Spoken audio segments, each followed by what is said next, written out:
ఒకప్పుడు టీమిండియాను 2011 వన్డే ప్రపంచ కప్లో విజేతగా నిలిపి చరిత్ర సృష్టించిన గ్యారీ కిర్స్టన్ కాలక్రమేణా మారిన పరిణామాల నేపథ్యంలో ఇప్పుడు శ్రీలంక హెడ్ కోచ్ గా అదే భారత జట్టును ఎదుర్కొనే వ్యూహాలు రచించాల్సిన పరిస్థితికొచ్చారు. భారత్ శ్రీలంక మధ్య ఆగస్టు 15 నుంచి ప్రారంభం కానున్న 2 మ్యాచ్ల టెస్ట్ సిరీస్ కు సన్నాహకంగా కొలంబోలోని ఎన్సీసీ గ్రౌండ్ లో శ్రీలంక క్రికెట్ 11 తో టీమిండియా ఆడిన 3 రోజుల ప్రాక్టీస్ మ్యాచ్ చివరి రోజైన ఆగస్టు 9న ఆయన మైదానాన్ని సందర్శించారు.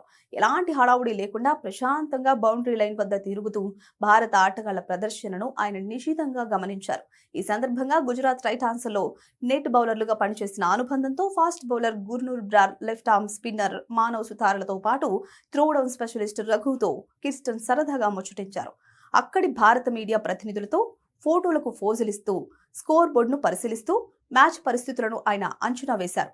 గాలే వేదికగా జరుగున్న ఈ టెస్ట్ సిరీస్ ప్రపంచ టెస్ట్ ఛాంపియన్షిప్ పాయింట్ల పరంగా అత్యంత కీలకం కావడంతో రెండు జట్లు దీన్ని ప్రతిష్టాత్మకంగా తీసుకున్నాయి. ఈ ప్రాక్టీస్ మ్యాచ్ ద్వారా భారత ఆటగాళ్లు ప్రస్తుత ఫామ్, వారి బలాలు బలహీనతలను దగ్గరగా పరిశీలించే అద్భుతమైన అవకాశం కిర్స్టన్ కు లభించింది.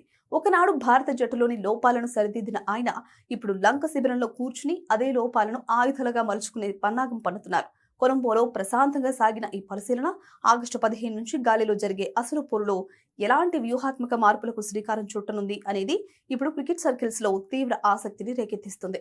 తన మాజీ శిష్యులపై గురువు కిర్స్టన్ ప్రయోగించబోయే కొత్త వ్యూహాలు ఏ విధంగా ఉంటాయో చూడాలి.